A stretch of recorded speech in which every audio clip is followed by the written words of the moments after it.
अस्सलाम वालेकुम नाज़रीन। पाकिस्तान तहरीक इंसाफ का इस्लामाबाद में जलसे के बाद यकसर जो है वो सियासी सूरत हाल तब्दील हो गई है और आज बाकायदा तौर पर इस्टेब्लिशमेंट की तरफ से इमरान खान और पाकिस्तान तहरीक इंसाफ को धमकियाँ देने का सिलसिला शुरू है। और आपने देखा ही होगा कि ARY के ऊपर एक ख़ास नशरियात चलाई गई और उसमें ख़ास लोगों को बिठाया गया और ख़ास लोगों में जो इस्टेब्लिशमेंट के ख़ास स्टाउट हैं फैसल वाटर साहब वो बैठे और उन्होंने बाकायदा तौर पर इस्टेब्लिशमेंट का पैगाम दिया और उन्होंने जो धमकियाँ दी वो आपके सामने रखते हैं। इसके बाद सूरत हाल क्या तब्दील हो रही है और उन्होंने मौलाना फजलुर रहमान के हवाले से भी दावा किया कि मौलाना फजलुर रहमान मान गए हैं और अब हुकूमत आईनी तरमीम लाएगी और मुकम्मल तौर पर जो है हुकूमत का कंट्रोल अपने पास रखेगी, किसी को हिलने नहीं दिया जाएगा, PTI को बिल्कुल ढीला नहीं छोड़ा जाएगा। गंडापुर का नाम लिया उन्होंने कि उनके दिन अब गिने जा चुके हैं, गंडापुर को ख़त्म कर दिया जाएगा।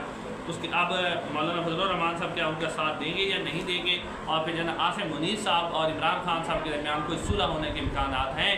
इसके अंदर अहम चीज़ आपके सामने रखनी जो अहमद नूरानी साहब ने रखी थी, अब उसी को अगर आप डॉट कनेक्ट करें तो वो उसके साथ मिलती है जो अहमद नूरानी साहब ने बात की थी कि ये जना आसिम मुनीर साहब और इमरान खान की ज़ाती दुश्मनी है और आसिम मुनीर साहब उन्हें अपना ज़ाती दुश्मन समझते हैं, इसीलिए अब उनके दरमियान सुलह होने की कोई चांसेस नहीं है। और अब आगे क्या होगा वो भी आपके सामने रखते हैं, लेकिन सबसे पहले आपको ये बताते हैं कि फैसल वाटर साहब ने क्या कहा। नाज़रीन, फैसल वाटर साहब ARY के ऊपर खसूसी नशरियात जो है इस्टेब्लिशमेंट की तरफ से चलवाई गई और उसमें बेसिकली पैगाम देना था पाकिस्तान तहरीक इंसाफ को। और मैं फिर अली अमीन गंडापुर साहब ने जो अहम कहा है ना कि मैं बड़े राजों से पर्दा उठाऊँगा और क्या क्या मैं कहूँगा अली अमीन गंडापुर साहब, उस हवाले से भी जो अहमद नूरानी साहब की गुफ्तगू है ना वो अली अमीन गंडापुर की गुफ्तगू से बिल्कुल मिलते जुलते। पहले आप फैसल वाटर साहब का सुने उन्होंने क्या कहा है और उसके बाद अली अमीन गंडापुर साहब ने क्या कहा है। फैसल वाटर साहब कहते हैं कि जो मुल्क में आईनी तरमीम हमने करनी है जो अदलिया के हवाले से, उसके लिए हमारे नंबर पूरे हैं। मुल्क के वसी तर मफाद और जमहूरियत के लिए मौलाना फजलुर रहमान साहब आ रहे हैं। उन्होंने कहा कि मौलाना आ रहे हैं, आपने गाना सुना है कि मौलाना आ रहे हैं। मखसूस नशिस्तों के फैसला भी जो PTI को मायूसी होगी, यानी वो कह रहे हैं कि वो भी हम तब्दील करवा लेंगे और कानून साजी जो हो जाएगी। जब उनसे सवाल पूछा गया है कि अगले 2-3 दिन में कानून साजी होगी तो वो कहते हैं यहाँ मैं कोई थोड़ा आउटिंग के लिए थोड़ा आया हूँ इस्लामाबाद में, तो कानून साजी करने के लिए आए हुए हैं। उन्होंने कहा कि गंडापुर के दिन जो है वो गिने जा चुके हैं और अब इमरान खान साहब के लिए मज़ीद मुश्किल होगी। गंडापुर ने जो तकरीर की है इससे इमरान खान के लिए मुश्किल होगी, इमरान खान साहब के लिए मज़ीद सख्ती होगी। अब नाज़रीन ये कहा है जो अपना फैसल वाटर साहब है, लेकिन अब गंडापुर साहब ने क्या कहा। गंडापुर साहब कहते हैं कि 9 मई इससे पहले मैं गिरफ़्तार हुआ और मुझे जब गिरफ़्तार किया गया तो वो मुझसे ज़बरदस्ती कोई बयान लेना चाहते थे। और फिर गंडापुर साहब कहते हैं कि यानी इमरान खान साहब के ऊपर और पाकिस्तान तहरीक इंसाफ के ऊपर जो सख्तियाँ की जा रही है ना, इस्टेब्लिशमेंट और जो उसके जो टाउट है वो बयानियाँ बना रहे हैं कि ये सब कुछ किया जा रहा है केवल 9 मई की वजह से। लेकिन गंडापुर साहब कहते हैं कि 9 मई की वजह से नहीं है। वो कहते हैं कि मैं लाहौर के जलसे में साबित करूँगा कि मुझे 9 मई से पहले गिरफ़्तार किया गया और मुझसे ज़बरदस्ती बयान लेने की कोशिश की गई। और वो गंडापुर साहब कहते हैं कि मैं जो लाहौर का जलसा होगा उसमें सबको नंगा करूँगा और बताऊँगा कि ये जो इमरान खान और पाकिस्तान तहरीक इंसाफ पर सख्ती की जा रही है 9 मई की वजह से नहीं बल्कि कोई और वजह है।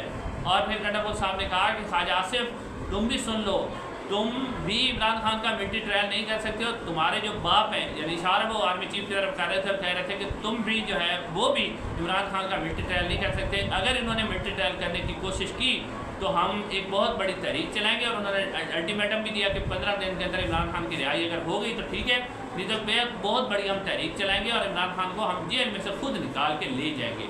अब ना ये जो गंडापुर साहब बात कर रहे हैं ना कि 9 बजे, और वाकई ये बात अगर आप अहमद नूरानी साहब का वो व्लॉग सुने जिसमें उन्होंने कोई एक बात की थी कि इमरान खान और पाकिस्तान तहरीक इंसाफ पर जो सख्ती की जा रही है वो इसलिए नहीं की जा रही बल्कि 9 मई है। बल्कि अहमद नूरानी साहब ने जो बात की थी वो अब सही होती हुई नज़र आ रही है। वो कहते हैं कि जब जना आसिम मुनीर साहब DGI SPR थे तो उस दौरान इमरान खान साहब DGI SPR इन्होंने ईरान का दौरा किया था। ईरान के दौरे के दौरान DGI SPR की जब ईरानी ऑफिशियल से मुलाकात हुई थी तो वहाँ पर जना आसिम मुनीर साहब ने उनके ऊपर बेबुनियाद इल्ज़ामात लगाए थे और ऐसी गुफ्तगू की थी जो गैर एक जमहूरी थी, गैर मुनसफाना थी और गैर इखलाकी किस्म की गुफ्तगू थी। तो उसकी वजह से जो ईरानी वज़ारत ख़ारजा उसने पाकिस्तान की हुकूमत को और मिलिट्री इस्टेब्लिशमेंट को बाकायदा तौर पर शिकायत की थी कि आपके DGI SPR ने हमारे ऊपर बेबुनियाद इल्ज़ाम लगाए और वो नाराज़ हुए थे। और जो अहमद नूरानी साहब वो कहते हैं कि इसके बाद जो है जनरल बाजवा साहब ने जो है वो ये फ़ैसला किया कि DGI SPR जो जनाब मुनीर साहब हैं वो कहते हैं कि जब ये DGI-SPR थे ना, तो जनरल बाजवा साहब ने फैसला किया कि इनको DGI-SPR के ओहदे से हटाया जाए।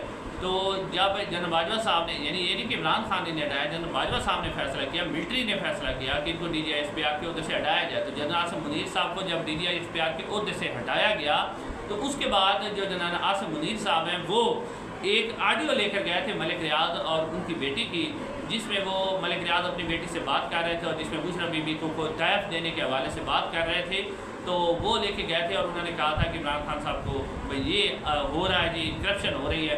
और फिर यानी अहमद नूरानी साहब कहते हैं कि उसमें जनरल आसिम मुनीर साहब जो हैं वो इमरान खान से अपनी कुर्बत बढ़ा रहे थे और वो चाह रहे थे कि क्योंकि इमरान खान वज़ीर आज़म है तो वो उनको DGI-SPR के ओहदे से नहीं हटने देंगे और वो जो हैं वो उनको बचा लेंगे। लेकिन इमरान खान साहब ने मिलिट्री की जो फैसला था उसको इंडोर्स किया और उन्हें DGI-SPR के ओहदे से हटा दिया।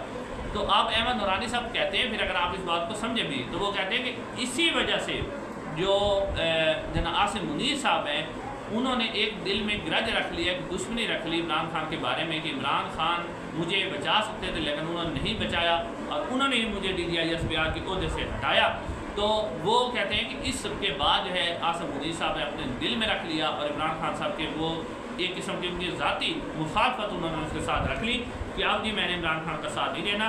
और इसके बाद अहमद नूरानी साहब कहते हैं कि जो आसिम मुनीर साहब को जब हटाया गया तो उसके बाद भी उन्होंने जो फ़ौज के अंदर भी अपना इन्फ्लुएंस रखा ताकि वो आर्मी चीफ बन सकें और उसके बाद मुख्तलिफ सियासी रहनुमाओं से भी उन्होंने अपनी बातचीत जारी रखी और जनरल बाजवा साहब को भी उन्होंने पता नहीं लगने दिया कि किस तरह वो सियासतदानों से बातचीत कर रहे हैं। जनरल बाजवा से भी उन्होंने अपने तल्लुकात बना के रखे और उसके बाद उन्होंने नवाज शरीफ साहब से बाकायदा तौर पर रब्ता किया। नवाज शरीफ साहब से उनकी डील होने के बाद जो है नवाज शरीफ साहब ने उन्हें आर्मी चीफ लगवाया रिटायरमेंट से 2 दिन पहले और उसके बाद जो है जनाब आसिम मुनीर साहब जो हैं वो आर्मी चीफ बने। और उसके बाद अब जिस किस्म की सख्तियाँ पाकिस्तान तहरीक इंसाफ पर हो रही हैं तो वो उस वजह से हो रही है। 9 मई को सिर्फ एक बहाना बनाया गया है। नाज़रीन, फिर लोग कहते हैं कि जी जनरल बाजवा भी तो मुखालिफ था अपने का नवाज शरीफ साहब का, तो उसके भी हालात ठीक हो गए थे। लेकिन नाज़रीन यहाँ पर वो मामला नहीं। जनरल बाजवा जब मुखालिफ थे तो आपने देखा कितने मुस्लिम लीग नून के रहनुमाओं से ज़बरदस्ती प्रेस कॉन्फ्रेंस करवाई गई, कितनों को अगवा किया गया, किसी को भी अगवा नहीं किया गया, किसी से ज़बरदस्ती प्रेस कॉन्फ्रेंस नहीं की गई, किसी को मशीनों पर नहीं लटवाया गया, किसी को करंट नहीं लगाया गया, सोशल मीडिया एक्टिविस्ट को इस तरह नहीं उठाया गया, किसी का सॉफ्टवेयर अपडेट नहीं किया गया। इस वजह जो जुल्म सितम हो रहा है ये वाक़यातन हो रहा है पाकिस्तान तहरीक इंसाफ पर। किसी पाकिस्तान में कोई तारीख नहीं मिलती और वो सेटलमेंट इसलिए हो गई थी कि वहाँ इतनी ज़्यादा दूरियाँ नहीं थी, लेकिन यहाँ पर बहुत ज़्यादा दूरियाँ हैं। और फिर अली अमीन गंडापुर साहब की अगर बात वो समझें तो वो अहमद नूरानी साहब वाली बात सच निकलती है, जिसमें अली अमीन गंडापुर साहब कह रहे हैं कि जी हमारे जो मैं बताऊँगा कि इमरान खान या पाकिस्तान तहरीक इंसाफ पर जो जुल्म किया जा रहा है वो 9 मई नहीं बल्कि इससे पहले किया जा रहा है। और वो फिर अली अमीन गंडापुर साहब आप जो लाहौर में बातें करेंगे वो भी इसी से मिलती जुलती बातें होंगी, वो इस तरह की बातें होंगी जो समझ आएगी कि इस तरह के क्यों मामलात हैं कि ज़ाती अनाद है जिसकी बुनियाद बना पर 9 मई का एक बहाना और ड्रामा रचाया गया। उसके बाद पाकिस्तान तहरीक इंसाफ पर जो है वो सख्ती की जा रही है। अब नाज़रीन, इमरान खान साहब का जो इसमें अली अमीन गंडापुर साहब ने एक और भी बड़ी सख्त बात की। अली अमीन गंडापुर साहब कहते हैं कि आप अगर हमें मारेंगे तो फिर हम भी आपको मारेंगे, ये उन्होंने कहा। फिर उन्होंने कहा कि अगर आप आइन को तस्लीम नहीं करते, यानी आइन और कानून की तो खिलाफ वर्जी हो रही धड़ाधड़, अगर आप उसको तस्लीम नहीं करते तो हम भी आइन को तस्लीम नहीं करते। फिर उन्होंने 15 दिन की डेडलाइन दी। तो अब ये जो अली अमीन गंडापुर साहब ने कहा है ना, तो ये एक वो बंदा कहता है जो बिल्कुल बेबस हो जाता है और उसके पास कोई और ऑप्शन नहीं रहता, तो फिर उसने यही बात करती है। अब नाज़रीन, सूरत हाल जो है वो इस वक्त हुकूमत जो है उसके लिए बड़ी परेशान कुन सूरत हाल है और इस्टेब्लिशमेंट के लिए ख़ास तौर पर। क्योंकि इस वक्त जो हुकूमत है उसके मैशत की जो हालत है बहुत ज़्यादा ख़राब है। और ये मैं नहीं कह रहा, हुकूमती वज़ीर खुद कह चुके हैं कि पाकिस्तान तकरीबन दिवालिया है, दहशत गर्दी के मामला बहुत ज़्यादा ख़राब हैं, IMF से हमारी डील नहीं हो रही, दोस्त ममालिक हमें पैसा नहीं दे रहे।